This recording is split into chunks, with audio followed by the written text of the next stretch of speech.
Angie, so we talk about this enterprise performance report as something that's fundamental and that every dealership should be using. Can you explain why that is and what dealers can learn from this report? Yeah, of course. The enterprise performance report is one of our most dynamic reports. You can really get lost in the weeds when it comes to filtering out what you want to see. And the good thing about it is it doesn't really matter if you are communicating with or coaching a salesperson, a BD agent, a BD manager, a sales manager, or if you're a dealer principal and you want to see what's happening in your entire group. This is a really great way to check kind of the overall health score of how your store is performing. That's a really excellent point. And so I'd love to open this up to the panel now. Mario, how are you using this with your clients, and are there any numbers that you recommend they try to achieve? Well, to Angie's point, the report is really flexible, and one of the most important things is that the dealer works with their performance manager to adjust the filters so that this report is measuring the data how we want to be measuring it. As an example, closing ratio can be drastically affected if we include just sold delivered, or are we also going to include on order pending finance into that number? So we need to talk through those data points to make sure that it's reporting the information how the dealer wants it to be reported. Also, there are 150 data points that we can add to this report, and all three of us are going to build this report differently, right? We all have different things that are important to us in how we work with our dealers, and that means that each dealer also probably wants to build it differently as well. So it's really, really important when you first open this up. It's not going to show you what you want it to be showing you. So you need to adjust those filters and then save a version of it once you have adjusted it accordingly. That makes sense to me. So we talked about how there's some differences in what filters you might show or what information you might show. What do you like to bring up on this report for your clients, Kevin?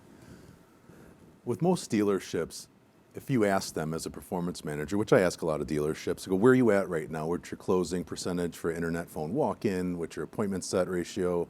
Most of the time, they don't know exactly where to go. Okay, and if you don't know where you are, how can you get to where you want to go? This is a perfect report to start that identifies, do I have to go back to that information capture report? Am I not communicating properly with the customer? Do I have the right info to communicate? And if there's a break in the front, the back end of it, where with facilitating the sale, well, this report will show us in a very linear way, right across the board, where am I at, what am I doing, what's my team doing, and am I achieving those goals? Which, I'll just say this, it's probably the best stores I've ever engaged with have short-term, mid-term, and long-term goals as far as what they're trying to achieve. If you don't have a goal, what are we doing? Why are we even talking about reporting if you don't know where you're going? You ask them, and dealers that are listening, if you don't have a goal, what are we doing every day? What are we trying to achieve? Just selling cars and making money? That comes from somewhere, right? And to your point, you had asked, what are some benchmarks that we look at? First I'm going to start with sold and time frame ratio. We want to see that internet number consistently between 10 and 12%. That tells us you're doing a pretty solid, pretty healthy job of selling the opportunities that you have coming in. That phone closing ratio, this particular store is at 19%, but something that's also backed up by Kevin's KPI workshops is a 48% closing ratio on the phone. Those people are contacting you, right? If they're calling you, we should be able to close half of those people, and don't get us wrong. We also understand that inventory right now is an issue, right? There's a lot of stuff happening that are outside of our control. Sure. But we should still be able to close 45 to 48% of those phone opportunities. We bust our butt trying to get customers to engage with us in the internet department. And the phone, they're calling you. Right. Hello, we have the contact. Yes. And think about, how much is the average it costs per lead right now? whether they're calling you walking in or Hundreds of dollars. right. Yes. So every time I see one of those unsold, I'm like, okay, if we do that backwards math, that's 12 grand you're missing out on, or whatever the number is, or that you've spent, I should say. But then when it comes to walk-in closing ratios, 56% tells us that, you know, again, we're doing well with the opportunities that are coming in and closing them as we should. One of the things that I mentioned just a minute ago, you know, just coasting right off of Angie, is, you know, I like to talk to the managers when we're having this conversation. If you don't know where to go, like we talked about in the previous session, if you don't know where to go, there are 3 things that you should focus on as a manager that this report's going to really help you take your store to the next level.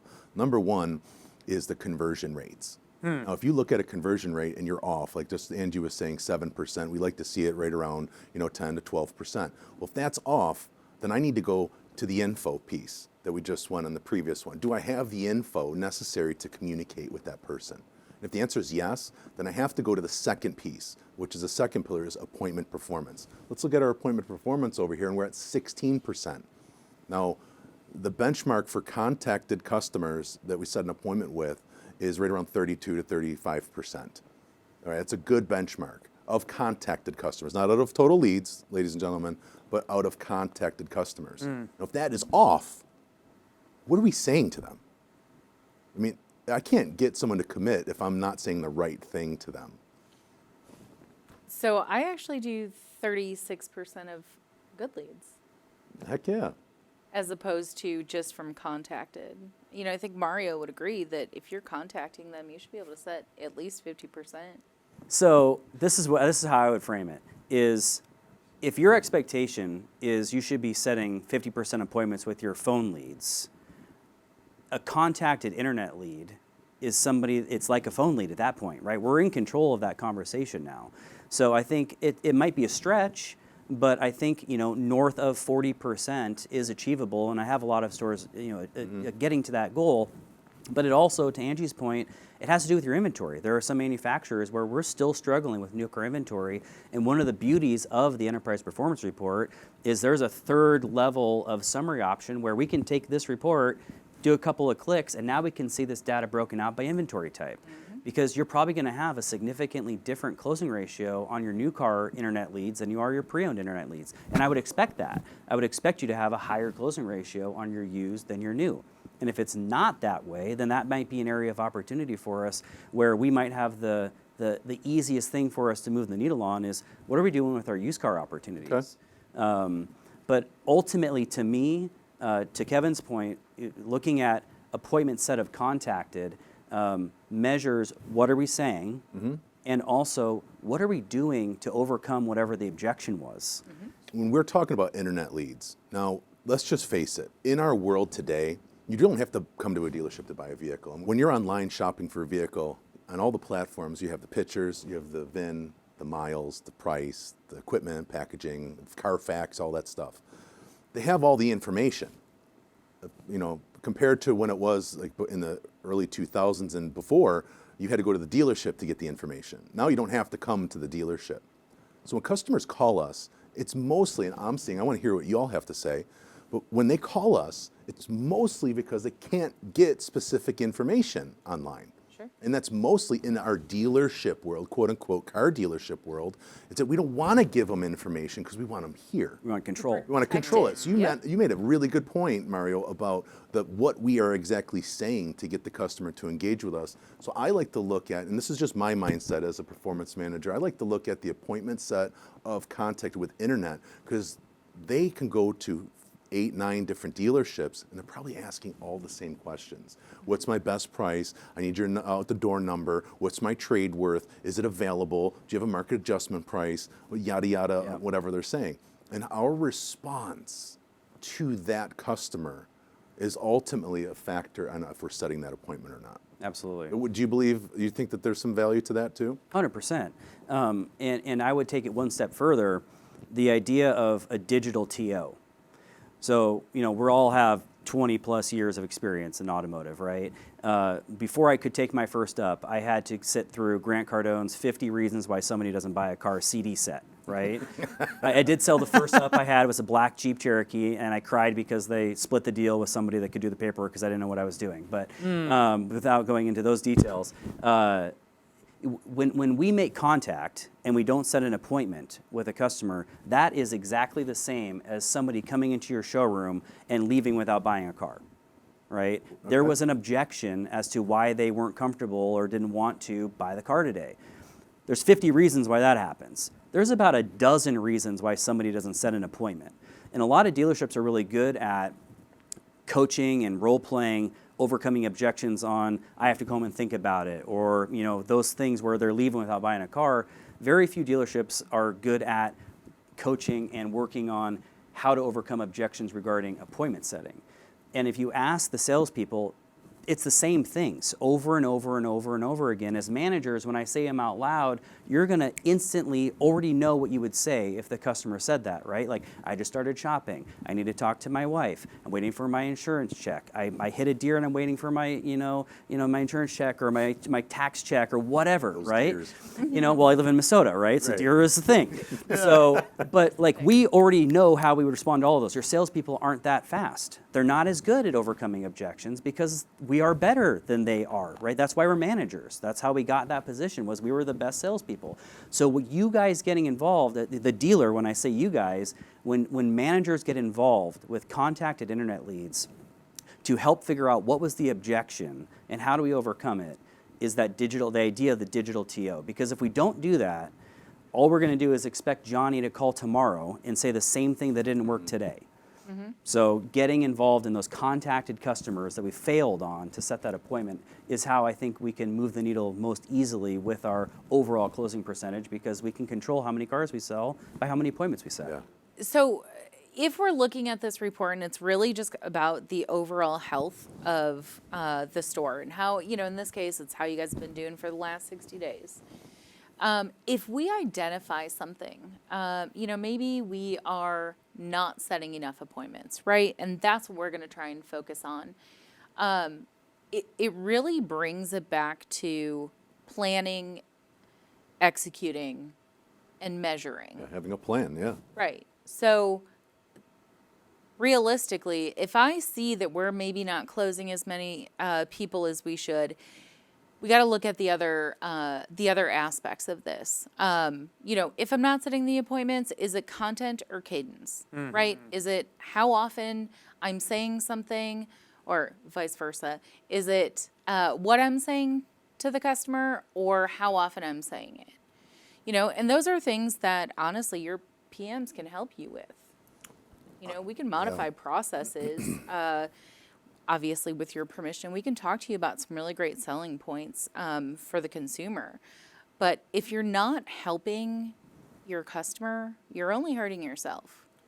So I'd love to zoom in a little bit on this notion of Sure. content and on this notion of some of the common objections you would get, a salesperson would get from customers. Would you advise that dealers come up with some sort of standard answers to these objections or standard ways of dealing with them? I'd love to hear your thoughts on that. They should already have them. There are a million training sessions out there, and frankly, we know it's price, payment, the dealership, or the salesperson. Mario, you all made a really good point. Like, it really comes down to the leadership team, okay? And I don't want to get too off track of this report, but this conversation, managers, is what we get when we look at these reports. Something that makes performance managers really valuable in my eyes is it's like we're like a therapist. Okay, we're non-biased. We don't know your team. We don't know you because we don't spend all that time with you like you do your team. Your team, your store becomes your family at a certain point. When we look at this report, our job is to point out a failure. And a failure is opportunity. Like, where in this report do I look at that just stands out and goes, that's wrong? And we got to dive into it.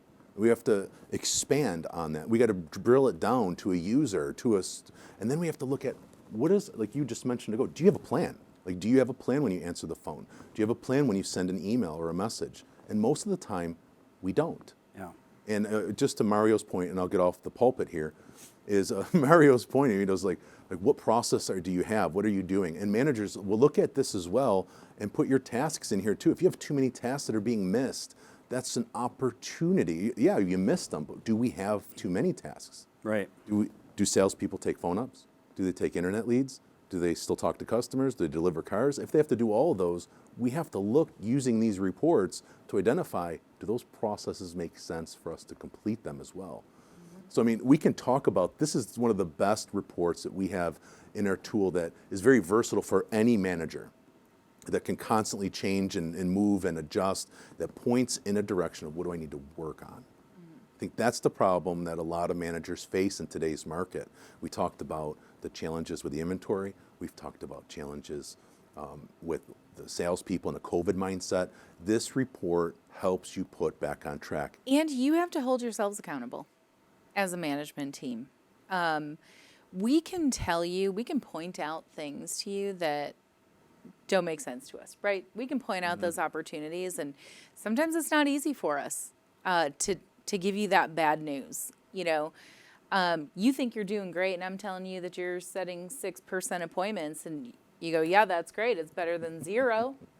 And it's true. I mean, yes, it's better than 0, but we're going to tell you that there's an opportunity there for improvement. Michael Jordan had a coach. Everyone has a coach. Yeah. Right? Yeah. Your store could be crushing it.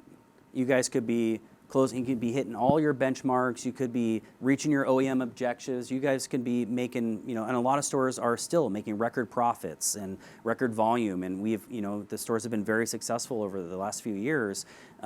As a performance manager, from, you know, to Kevin's point, therapist, coach, like, we're going to look at this data with no emotion attached to it. That appointment setting data, that's whack. Yeah. That is not lining up with what's going on here. And we should maybe, is that something that's important to you guys? And if it is, let's set a goal.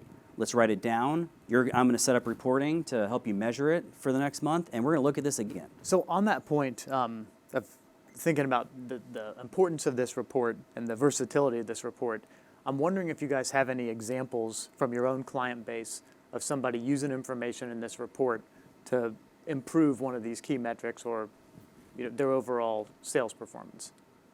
Absolutely, I do. It was most recent too. Back in June, dealership was really struggling, and I had a call from the managing partner. Called me up, and it was the first time he really vented. He's like, I'm having a problem. I can't manage. I don't know what to do. I'm trying the hardest I can to manage and keep everything together. I'm being pulled in 15 different directions with everything, and you know, what are other dealerships doing? And so, to Angie's point, you know, she said, go in the showroom and listen. You know, I went to the dealership, I'm sitting there and I walk around and I'm listening. Not only listening to the salespeople, I'm also watching the managers. Okay, and any manager here, if you want to start somewhere outside of this and, you know, get a clear vantage point of where your store's at, stop working. All right? Take an hour out of your day and don't work. You want to sell cars all day long as a manager? Go sell cars. Be a salesperson. You want to be a manager? You got to step out of that role and manage the store and just look and watch. So I was there watching the store, and I noticed that all the sales managers are just trying to put car deals together. There wasn't a really strong hierarchy. So we sat down and we built a hierarchy for the GM, the GSM, and the sales managers. And they had 4 sales managers, and we broke all the sales managers into teams and gave each manager 4 or 3 salespeople, which it's easier for one person to manage 3 or 4 than having 6 or 7 managers trying to manage the whole entire team, right? So divide and conquer. And inside of that, we also created the hierarchy where if the GSM had a problem with a salesperson, you just call the manager and have the manager take care of it. And that created a really solid structure in the store. Looking at these reports by team, we can identify the team that was struggling the most, and we drilled it down to the user. And that was the coaching opportunity we did. And here's the best part, I think. The team came up with every 2 weeks, we're going to sit with our team, and we're going to go over a way that they can sell more cars. And they would write down opportunity found and action plan, whether it was what you're saying, collecting contact information, getting the customer back, setting up, whatever the opportunity they were failing at by looking at the report. If they were down in something, we dove into it. And then the action plan is, this is what I want you to do. And then they wrote it on a piece of paper, put them in a file folder. Yeah, we went old school. And then 2 weeks later, we said, let's see where you're at now. And the whole goal was in a positive light, how can I help you sell more cars? And using this report, it made it so easy for the manager to identify who and what to do. And today, currently, they are leading the whole entire team. They're doing the best job in conversion rates, appointments, data capture, everything all around the board.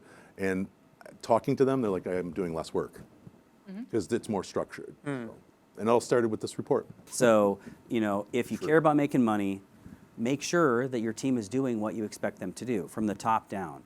You asked for an example. I work with one of my larger groups that was 17 stores. One of the stores was really struggling with their closing ratio for internet, and I told them that I believed it was a direct correlation to their response time, because they had a really high response time, like 50 plus minutes. They were closing at like 5% on internet combined, new and used. Their contact percentage was fine, but then their appointment percentage was way down. And so I kind of painted the picture of, if you're not the first person to make contact, you might make contact with the customer, but they've already set an appointment with Johnny down the road. So, you're probably not going to get an opportunity to sell that customer a car until, Johnny screws up or doesn't give them enough for their trade or whatever, versus if you have a faster response time, as long as it's still, we're not sacrificing quality, right? We're reading the lead and answering the questions and all that. We're going to have the ability to get the opportunity to set that appointment. And we got their response time down under 20 minutes. Contact percentage went up a little bit, but like I said, they were making contact before. It was just late contact. And then we were able to get that appointment set to contacted over that 30% threshold into that lower 40 percentile threshold, and now they're closing at 13%. And for a store with a high volume, going from 5% to 13% on internet leads, that's real money. Right? It wasn't any more effort, they just did it sooner. Instead of waiting 50 minutes, they did it at 15 minutes. Same amount of effort. And the other thing that we also focused on was productivity, right? My goal for dealers I work with is 10x attempts per op. So if I have 100 leads, I want to see at least 1,000 attempts on those leads. So it's one of the other things you can measure with this report is outbound calls, outbound emails, outbound text messages, and total outbound communication. So focusing on that drives those appointments and drive those car deals. But what I will say to this report is, when you do drill it down and you as a manager in any capacity look at the data and find an opportunity, or we as performance managers, tell you that something is not right, we don't want to just be the person to tell you it's not right. We want to help you formulate that plan. We're not just going to look at a report, say, you're not scheduling enough appointments, and tell you to go set a bunch of appointments, right? That doesn't work. No. So find that value in your performance manager to be able to connect the dots and really put that plan in place. I think it's just really important. I have one last remark for all the managers out there watching this. No manager wants to hear that they didn't do a good job. They don't. And I don't know one manager that's going to stand in front of their owner and go, it was my fault, I didn't do it, I failed. No one's going to do that. I wouldn't have done that. There's a difference between managers manage things and keep things in order. Leaders change things. And when we look at these reports, especially the Enterprise Performance Report, we have managers that will sit there and have an answer for every single thing that we'll show them. That's not the mindset as a manager that you need to be in to take your store to the next level. Ask yourself this: if I left the dealership, could they sell more cars? If you left the dealership, would they continue to grow? If you could say, yeah, well, they'll probably continue to grow. What impact are you putting in the store as the leader of the store? And use this report to identify a failure and learn, and ask your performance manager, what do you see? Forget the, I know what's going on in my store, because a lot of managers do. Great, good for you. How are you going to make it grow? What are you going to change?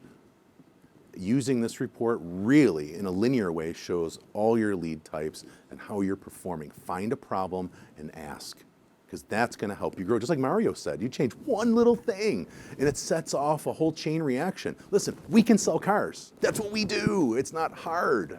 So you need right? the opportunity. It's in the middle of selling the car and getting them to the store is the biggest problem. That's the focus. If you're not getting 100%, which nobody is, it's an opportunity for growth. Well, I thank everyone for sharing their points here on the Enterprise Performance Report. We hope that was valuable to the audience, and we suggest that you watch our other segments on the different reports as well. Thank you.